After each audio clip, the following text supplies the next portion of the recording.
ये है स्टोरीज और आज हम आपको सुनाएंगे dark psychology the practical uses and best defences of psychology book की समरी। हर किसी में ग्रेट करने की कैपेसिटी होती है और हम लोगों में ग्रेट इविल चीजें करने की भी एबिलिटी है। सैडनेस, डिप्रेशन, हैप्पीनेस जैसी फीलिंग्स के पीछे एक डीप हिडन डिजायर है। अगर उन डिजायर्स को कंट्रोल में नहीं लाया गया तो इस तरह की डिजायर्स दूसरों को नुकसान पहुंचाने के लिए फोर्स कर सकती है। ये डीप डिजायर्स हमारे एग्जिस्टेंस को बढ़ावा देती है। कभी कभी केवल एक ही वर्ड होता है जो इन डार्क इमोशंस के लिए ह्यूमन रिएक्शंस को दिखाता है, वो है बुराई। इस बुक के अंदर हम डार्क साइकोलॉजी में ह्यूमंस की दूसरों को विक्टिम बनाने की साइकोलॉजी के रिलेशन में ह्यूमन कंडीशन की स्टडी के बारे में बात करेंगे। नॉर्मल वर्ड्स में डार्क साइकोलॉजी ह्यूमन नेचर के उस साइड की इन्वेस्टिगेशन करता है जो हमें जानबूझकर ऐसे काम करने की परमिशन देता है जो हमारे फेलो ह्यूमंस को नुकसान पहुंचाते हैं। चलिए बात करते हैं डार्क साइकोलॉजी के मीनिंग के बारे में। What is dark psychology? ना तो इसे देख सकते हैं, ना फील कर सकते हैं, ना सुन सकते हैं और ना ही हम इसे सुना सकते हैं। कुछ ऐसी ही होती है dark psychology. In short, dark psychology human mind में वीकनेसेस की डिस्कवरी करके और उनका शोषण करने के बारे में है। यह समझकर कि लोग कैसे सोचते हैं और महसूस करते हैं। डार्क साइकोलॉजी के यूजर्स दूसरों को वो करने के लिए फोर्स कर सकते हैं जो वो चाहते हैं। डार्क साइकोलॉजी के एग्जाम्पल्स में गैस लाइटिंग, स्केप गोटिंग मतलब किसी को बलि का बकरा बनाना, love bombing, triple binding, mirroring और एंकरिंग करना शामिल हैं। इनमें से हर एक का अपना टारगेट है, लेकिन इन सभी में किसी और की परसेप्शन और एक्शंस में मैनिपुलेशन करने के लिए साइकोलॉजिकल प्रिंसिपल्स का यूज शामिल है। पावर डायनेमिक्स के डिक्शनरी में डार्क साइकोलॉजी को टारगेट को या विक्टिम को नुकसान पहुंचाने वाले तरीकों से साइकोलॉजिकल प्रिंसिपल्स के यूज के रूप में डिफाइन किया गया है। वैसे तो डार्क साइकोलॉजी मैनिपुलेशन का एक टूल है, इसलिए कोई भी डार्क साइकोलॉजिस्ट एक मैनिपुलेटर, चालबाज, बदमाश या पूरी तरह से क्रिमिनल या मिसबिहेव करने वाला हो सकता है। कुछ लोग दूसरों के कंपैरिजन में ज्यादा डार्क होते हैं और दूसरों के कंपैरिजन में कहीं ज्यादा मैनिपुलेशन करते हैं। और इसका अपोजिट ट्रुथ है, कुछ लोगों के पास स्ट्रॉन्ग वैल्यूज और मोरालिटी होती है और आप ज्यादा क्रेडिबिलिटी से उनसे ईमानदार और फेयर होने की उम्मीद कर सकते हैं। अब बात करते हैं डे टू डे एग्जांपल्स की। जब आप डार्क बिहेवियर के बारे में सोचते हैं तो आपको ये सोचने के लिए माफ कर दिया जाएगा कि ये केवल किसी भी क्राइम पर लागू होता है जो आपको डेली न्यूज़पेपर्स के फर्स्ट पेज पर लाता है या क्राइम चैनल्स पर एक फीचर लेंथ की फिल्म बन जाता है। इन रियलिटी इसमें बहुत सी ऐसी चीजें भी शामिल हैं जो आमतौर पर सोशली एक्सेप्ट कर ली गई हैं। भले ही हम पर्सनली ऐसे बिहेवियर को क्रिटिसाइज ना करें, हम इन एक्टिविटीज को अपने घरों, स्कूलों, ऑफिसेज में देखते हैं और न्यू टेक्नोलॉजीज की बदौलत अब हम इसे इंटरनेट पर भी देख सकते हैं। आपको एक क्लियर इमेज पाने में हेल्प करने के लिए और उम्मीद है कि आपको इस टॉपिक की डीप नॉलेज होगी, हम आपके साथ कुछ day to day example share कर रहे हैं। इस बुक में कई सारी केस स्टडीज बताई गई हैं। जैसे एक 14 साल का लड़का था जो ऑनलाइन गेम खेलता था। उसके पेरेंट्स उसकी इस इंटरनेट एक्टिविटी पर काफ़ी नज़र रखते थे और काफ़ी केयरफुल रहते थे। ऑनलाइन गेम खेलते टाइम उसकी मुलाकात एक यूज़र से होती है। वो यूज़र कोई नॉर्मल इंसान नहीं था, एक्चुअली वो विक्टिम्स की तलाश में रहता था। उस यूज़र ने उस लड़के को अपनी बातों से फंसाया और अपने डार्क साइकोलॉजी के प्रिंसिपल्स उस पर यूज़ किए। जब उस लड़के को उस यूज़र पर पूरी तरह से भरोसा हो गया तब उस यूजर ने उस लड़के को कहीं मिलने के लिए बुलाया और जानते हैं फिर क्या हुआ? उसने उस लड़के को मार डाला। इंटरनेट की दुनिया क्राइम से भरी पड़ी है, इसलिए आपको हर स्टेप पर बहुत केयरफुल रहने की जरूरत है। दूसरी केस स्टडी हुई लव के बारे में। लव सचमुच एक बहुत ब्यूटीफुल चीज है। जब आप किसी के साथ रिलेशन में एंट्री करते हैं तो आप इस उम्मीद के साथ एंटर होते हैं कि सामने वाला आपको प्यार करेगा और आपकी केयर करेगा, कि आप एक दूसरे को नर्चर करेंगे और सेफ्टी देंगे। मॉडर्न लव लैंग्वेज में कई बार ये देखा जाता है कि दो लोगों को ऐसा लगता है कि पूरी दुनिया उनके अगेंस्ट है। ये जो एग्जाम्पल मैं आपको बताने वाला हूँ ये भी कुछ इसी तरह का है। अपने बेटे की देखभाल और भरण पोषण के लिए हार्ड वर्क करने वाली एक अकेली माँ की मुलाकात एक अट्रैक्टिव आदमी से होती है जो लोकल में रहने वाला था, और वो औरत उसी तरह का पार्टनर ढूंढ रही थी। उस लेडी को ये लगता है कि वो आदमी उससे जितना प्यार करता है उतना ही प्यार वो उसके बेटे से भी करता है। उसने अपनी फैमिली की केयर करने के लिए अपनी नौकरी छोड़ दी और खुद को अपने पार्टनर की देखभाल के लिए खुद को पूरी तरह से झोंक दिया। तब तक उसके पार्टनर का डार्क नेचर सामने नहीं आया था।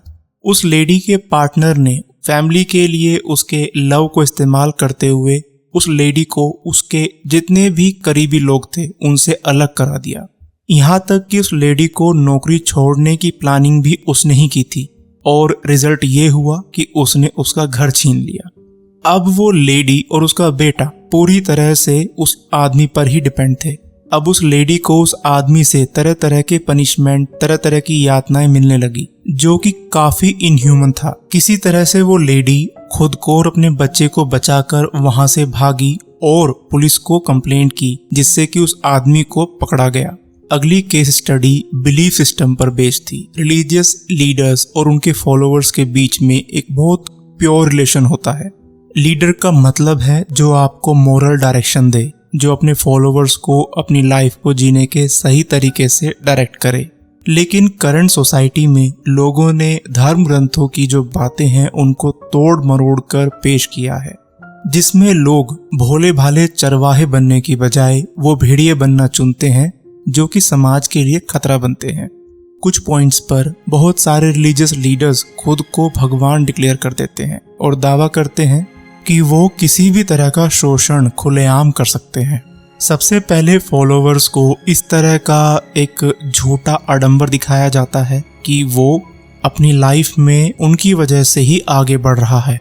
इस तरह के क्राइम अचानक से नहीं होते, इसमें प्रॉपर प्लानिंग की जाती है, तब जाकर इस तरह के रिलीजियस लीडर ये क्राइम करते हैं। अब बात करेंगे types of dark psychology. First, mirroring. Mirroring एक डार्क साइकोलॉजी ट्रिक है जहां आप किसी दूसरे आदमी का ट्रस्ट हासिल करने और उन्हें अपने जैसा बनाने के लिए उनके बिहेवियर, वॉइस या तौर तरीकों की नकल करते हैं। सेकंड और most dangerous, gas lighting. Gas lighting एक डार्क साइकोलॉजी ट्रिक है जहां आप किसी को अपनी रियलिटी, मेमोरी और परसेप्शन पर डाउट करने के लिए फोर्स करते हैं। थर्ड है फ्लैटरी। चापलूसी या फ्लैटरी एक सीक्रेट साइकोलॉजी ट्रिक है जहां आप किसी को मैनिपुलेट करने और कंट्रोल करने के लिए ज्यादा तारीफ का इस्तेमाल करते हैं। फोर्थ है परसुएशन। परसुएशन में आप किसी की राय या बिहेवियर को अफेक्ट करने के लिए लॉजिक्स और इंस्पिरेशनल लैंग्वेज का इस्तेमाल करते हैं। आप अक्सर इथोस मतलब सोसाइटी या स्पेशल ग्रुप से जुड़ी ट्रेडिशंस और टेंडेंसीज को यूज करके, पैथोस मतलब लोगों को जानबूझकर कुछ इमोशंस को उकसाकर उन्हें वैसा ही महसूस कराना जैसा यूजर्स उन्हें महसूस कराना चाहता है। यूजर्स जानबूझकर ऐसे वर्ड्स का सिलेक्शन करते हैं और ऐसे एग्जाम्पल्स और स्टोरीज का इस्तेमाल करते हैं जो इमोशंस जगाते हैं। इथोस और पैथोस से परसुएशन को डिफाइन किया जाता है। फिफ्थ है कोरिसन। कोरिसन या जबरदस्ती में आप किसी से वो काम करवाने के लिए धमकी, पावर का इस्तेमाल करते हैं जिस काम को सामने वाला नहीं करना चाहता। लास्ट है रिवर्स साइकोलॉजी। रिवर्स साइकोलॉजी एक डार्क साइकोलॉजी की सबसे पावरफुल ट्रिक है जहां आप किसी को कुछ ऐसा करने के लिए फोर्स करने के लिए रिवर्स साइकोलॉजी का इस्तेमाल करते हैं या रिवर्स लॉजिक का इस्तेमाल करते हैं जो वे नॉर्मली नहीं करते। रिवर्स साइकोलॉजी का एक एग्जाम्पल किसी को ये बताना कि उनमें सेल्फ कॉन्फिडेंस की कमी है ताकि उन्हें और ज्यादा सेल्फ कॉन्फिडेंस से एक्शन करने के लिए फोर्स किया जा सके। पेरेंट्स अपने बच्चे को सब्जियां खाने के लिए मनाने के लिए रिवर्स साइकोलॉजी का इस्तेमाल करते हैं। अब बात करेंगे how vulnerable are we to dark psychology. Mind human nature के सबसे हार्ड साइड में से एक है। जहां तक हमें याद है, माइंड का प्रोसेस कुछ ऐसा है जिसने ह्यूमंस को काफी टाइम तक हैरान और परेशान किया है। फिलोसफर्स, साइकोलॉजिस्ट और साइंटिस्ट ने माइंड के सीक्रेट्स को जानने की कोशिश की है। आमतौर पर यह मानना है कि ह्यूमन ब्रेन हमारे बिहेवियर्स और एक्शंस को अफेक्ट करता है। इसलिए उस मेंटल प्रोसेस को समझने के लिए बहुत सारे रिसर्च वर्क किए गए हैं, जिनसे कोई आदमी एक्शन करने से पहले गुजरता है, चाहे वो अच्छा हो या बुरा। ह्यूमन ब्रेन की स्टडी करने के कुछ एक्सपेरिमेंट्स में माइंड पर फोकस किया गया है। ये स्टडी माइंड के फिजिकल साइड्स पर फोकस करती हैं कि इंफॉर्मेशन कैसे ली जाती है, प्रोसेस्ड की जाती है, एक्सप्लेन की जाती है और स्टोर की जाती है। इन रियलिटी वे इस बात की बेहतर समझ पाने की उम्मीद करते हैं कि माइंड किसी आदमी के आर्ग्यू करने के तरीके को कैसे अफेक्ट कर सकता है। इस तरह के रिसर्चर्स ने अल्जाइमर, परसेप्शन डिफिकल्टीज और यहाँ तक कि मेमोरी लॉस जैसी वीक कंडीशंस के मैनेजमेंट में प्रोग्रेस का पाथ शो किया है। ह्यूमन माइंड की स्टडी का ज़्यादा फेमिलियर साइड साइकोलॉजी है। हमारी लाइफ में किसी पॉइंट पर हम या तो एक साइकेट्रिक से डिस्कशन करते हैं या किसी ऐसे आदमी से बात करते हैं जो हमारे इमोशंस को अच्छे से जानता हो और हमें कोई सजेशन दे सकता हो। कई बार लाइफ के एक्सपीरियंस हमें इस तरह तोड़ देते हैं कि हम अपने आप को ठीक नहीं कर पाते। हमारी मेंटल कंडीशन हमारे जीन्स पर भी काफ़ी हद तक डिपेंड करती है। डिप्रेशन, चिंता करना और डर जैसे इमोशंस हमारे डेली एक्सपीरियंसेस को डार्क कर देते हैं, जिससे आगे बढ़ना मुश्किल हो जाता है। लेकिन ट्रीटमेंट और थेरेपी की वजह से हम खुद को अंदर से उस डार्कनेस से बचा सकते हैं। इस ऑडियो समरी को सुनने वालों में से अगर कोई ऐसा है जो अपने मेंटल स्ट्रेस से या किसी डिप्रेशन, एंजाइटी से गुजर रहा हो, तो हमेशा ये सोचें कि हर चीज का इलाज है। आप अपने करीबियों से इस बारे में बात करें, आप डॉक्टरी सलाह ले सकते हैं। आपको ही अपनी हेल्प सबसे पहले करनी होगी, तभी दूसरे लोग आपकी हेल्प कर सकते हैं।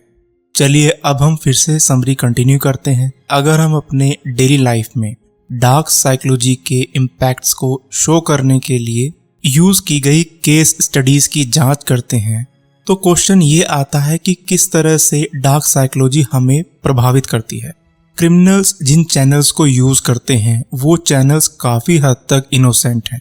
इन्हें डिस्ट्रक्शन का गिल्टी इतना नहीं मान सकते, क्योंकि इस तरह के platform like internet, gaming, internet, ये सब तो हमारे यूज के लिए बनाया गया है।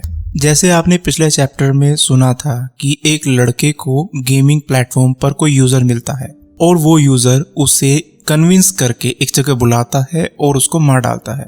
एक्चुअली उस गेम के लिए उसका जुनून उसे वहां ले गया था और हम हमेशा दोस्त बनाना चाहते हैं, तो वही दोस्त बनाने के चक्कर में उस खतरनाक यूजर से उस बच्चे का सामना होता है, जिसका वो शिकारी फायदा उठाता है।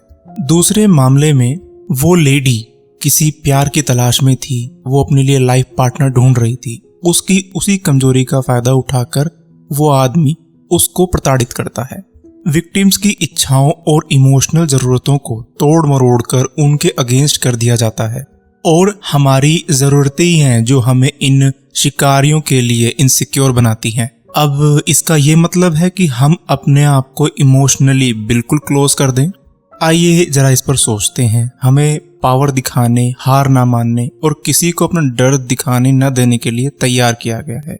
ऐसा इसलिए है क्योंकि हमें सिखाया गया है कि इन निर्देशों के ऑपोजिट जाने पर लोग आपको कमजोर और इनसिक्योर समझेंगे। हमारी इंसानियत ही है जो हमें कई बार इनसिक्योर बनाती है। जो लोग इंसानियत को फॉलो करना बंद कर देते हैं वो बन जाते हैं शिकारी। लेकिन हमें ये नहीं भूलना चाहिए कि हमारी इंसानियत ही है जिससे हमें पावर भी मिलेगी। ह्यूमन स्पीसीज एक सोशल एनिमल है, उन्हें एक दूसरे के साथ की जरूरत होती है और जब भी हम अपने क्लोज वंस का साथ छोड़ देते हैं तब हम उदासी, डिप्रेशन, एंजाइटी और तरह तरह की चीजों से घिर जाते हैं। कंक्लूजन ये है कि हमें आगे बढ़ने के लिए दूसरे लोगों के कांटेक्ट की जरूरत होती है। दूसरों के साथ जुड़ने की ये जरूरत हमें इनसिक्योर बनाती है, क्योंकि लोगों के पास दूसरों के साथ रिलेशन एस्टेब्लिश करने के लिए अलग अलग एजेंडे होते हैं। कुछ लोग रियल में अच्छे रिलेशन बनाना चाहते हैं, कुछ बस पैसा या इम्प्रेशन जमाने के लिए या दूसरे गोल्स को पाने के लिए अपनी लाइफ में दूसरे लोगों का यूज करना चाहते हैं, और कुछ लोगों के लिए तो उनके इरादे और भी भयानक हैं। ह्यूमन एजेंडे के चक्रव्यूह से निकलने की सीक्रेट नॉलेज है। एक टाइम था जब कहा जाता था इग्नोरेंस इज ब्लिस, मतलब कि अज्ञानता में ही आनंद है। इसमें नॉलेज के साथ आने वाली रेस्पॉन्सिबिलिटी के बोझ पर जोर देने के लिए एक मंत्र के रूप में इसको फेमस किया गया था। लेकिन हम एकदम श्योर हैं कि इग्नोरेंस के लिए जो हम कीमत चुकाते हैं वो नॉलेज के बर्डन से कहीं ज्यादा है। अगर आप डार्क साइकोलॉजी के इंप्रेशन के अगेंस्ट इस मेंटल वॉर को जीतना चाहते हैं तो आपको नॉलेज और आप जो कर सकते हैं उसमें नॉलेज के सही तरीकों की सीखने की जरूरत है। इमोशंस को छोड़ देना एक परफेक्ट सोल्यूशन लग सकता है, लेकिन ऐसे मामले दर्ज हैं जहां इसका उल्टा असर हुआ और बहुत ज्यादा नुकसान हो गया। डिस्ट्रस्टफुल होने और आइसोलेशन में रहने से एक खतरनाक शिकारी आपको आसानी से शिकार बना सकता है। इसलिए दूसरों के साथ रिलेशन बनाने के अवसरों को बंद करने की बजाय आपको ओपन रहना चाहिए, लेकिन जब आपकी जरूरतों और इमोशंस की बात आती है तो अलर्ट रहें। और यही चीज डार्क साइकोलॉजी यूज करने वाले लोगों को नुकसान पहुंचाती है। अपने इमोशंस को पहचानने के लिए खुद को ट्रेन करें। कौन इंसान किस बात को किस तरीके से कह रहा है और उसका मोटिव क्या है, ये जानने की कोशिश करें। हर बात पर आंख मूंद कर विश्वास कर लेना ये भी ठीक नहीं है। अक्सर ऐसे डार्क साइकोलॉजी के यूजर्स हमें तब अपना शिकार बनाते हैं जब हमारे इमोशंस में गड़बड़ी होती है। मान लो कोई सडनली आकर हमसे कहता है कि हमारे फैमिली मेंबर का एक्सीडेंट हो गया है, आप तुरंत चलें, तो आप घबराहट में तुरंत उसके साथ चल पड़ते हैं। लेकिन इस कंडीशन में आपको सबसे पहले क्रॉस चेक करना चाहिए। आपको अपने फैमिली मेंबर्स को कॉल करके या मैसेज करके पहले कंफर्म करना होगा। इसी तरह की बहुत सारी सावधानियां अगर आप रखेंगे तो आप इमोशनल रहते हुए भी अपने आप को इस तरह के यूजर से बचा सकते हैं। अब बात करते हैं analysing dark psychology manipulation. Clear words में किसी को मैनिपुलेट करने का मतलब है कि उस आदमी को क्लेवरली या बेईमानी से कंट्रोल करना या इम्प्रेस करना। ये किसी को पसंद हो या नहीं, लेकिन हम सभी ने कभी ना कभी डिजायरेबल आउटकम के लिए किसी आदमी या कंडीशन में मैनिपुलेशन किया है। राइटर ने अपने बचपन का एक किस्सा सुनाया। उसने बताया कि उसने स्कूल बंक किया था।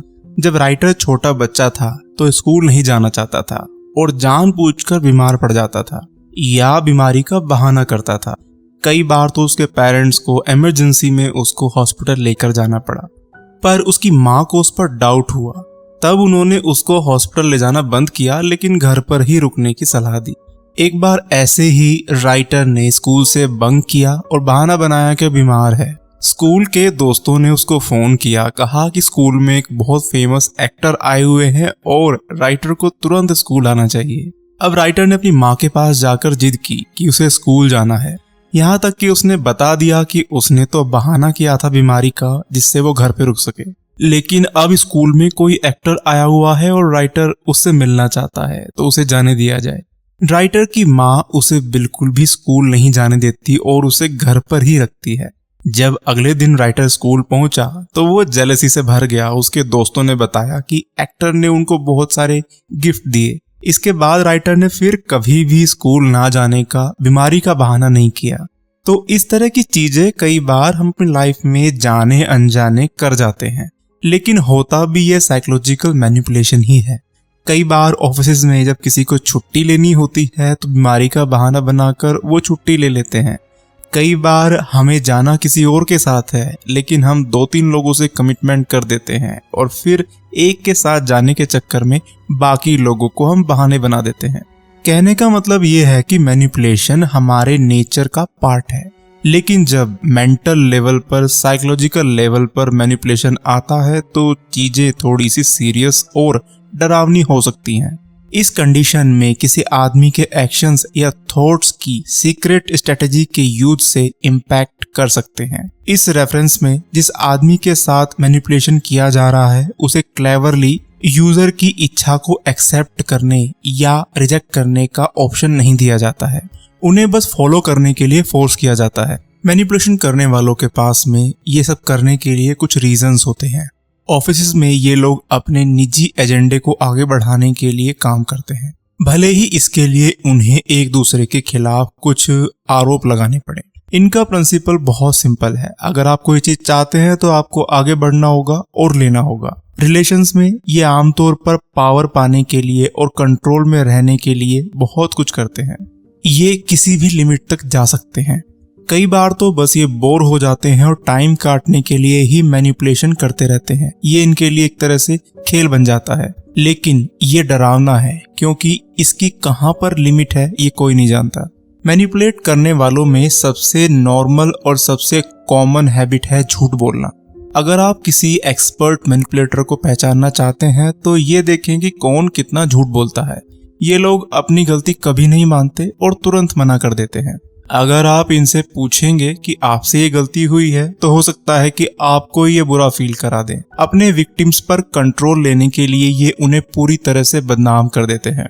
आपको डोमेस्टिक मैटर्स में इस तरह के मैनिपुलेशन देखने को मिल जाएंगे जहां पर मिसबिहेव करने के इल्जाम लगाए जाते हैं। मैनिपुलेशन में यूज की जाने वाली बहुत टाइनी ट्रिक्स में पूछे गए क्वेश्चंस के लिए टालमटोल करना काफी हद तक शामिल है। ये क्लियर कोई जवाब नहीं देते हैं। अगर ये पकड़े जाते हैं तो जांच को कंफ्यूज करने के लिए ये रियलिटी से मिलते जुलते सिनेरियोज क्रिएट कर देते हैं। दूसरों को अपने फेवर में करने के लिए लालच देना इनमें एक कॉमन हैबिट है। मैनिपुलेटर्स हर किसी को मैनिपुलेट नहीं कर सकते। ये अपने विक्टिम के अंदर कुछ कमजोरियां देखते हैं तभी उसकी तरफ बढ़ते हैं और उस मैनिपुलेट करने की कोशिश करते हैं। ये एक तो लालची होते हैं, मेटलिस्टिक होते हैं और इनमें धोखा देने की टेंडेंसी बहुत ज्यादा होती है। अब बात करते हैं डिसेप्टिवनेस की। धोखा क्या है? धोखा सच्चाई को छिपाने का एक तरीका है। सच को छिपाना ही धोखा है।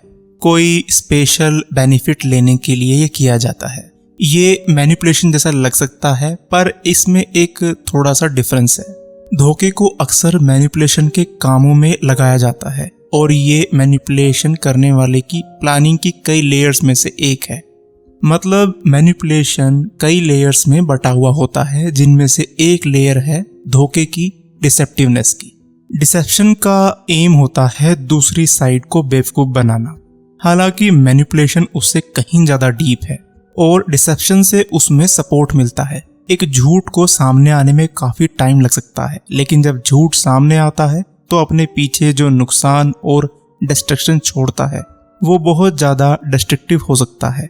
राइटर एक ऐसे आदमी की कहानी सुनाते हैं जिसकी शादी को 25 साल से ज्यादा हो गए थे। उस आदमी के 11 से 17 साल की उम्र के बीच के 3 बच्चे थे। फैमिली के लिए सब कुछ अच्छा चल रहा था। बच्चे बेस्ट स्कूल्स में जा रहे थे और घर में भी पैसे की कोई कमी नहीं थी। उसने अपने बच्चों को बहुत बिगाड़ दिया था कि उन्हें जो भी कुछ चाहिए वो उन्हें देता था। शादी के शुरुआती 7 सालों में कपल को कोई बच्चा नहीं था। उन्होंने स्पेशलिस्ट बहुत सारे लोगों से हेल्प मांगी और यहाँ तक कि कुछ अनट्रेडिशनल तरीकों को भी आजमाया, लेकिन कुछ फायदा नहीं हुआ।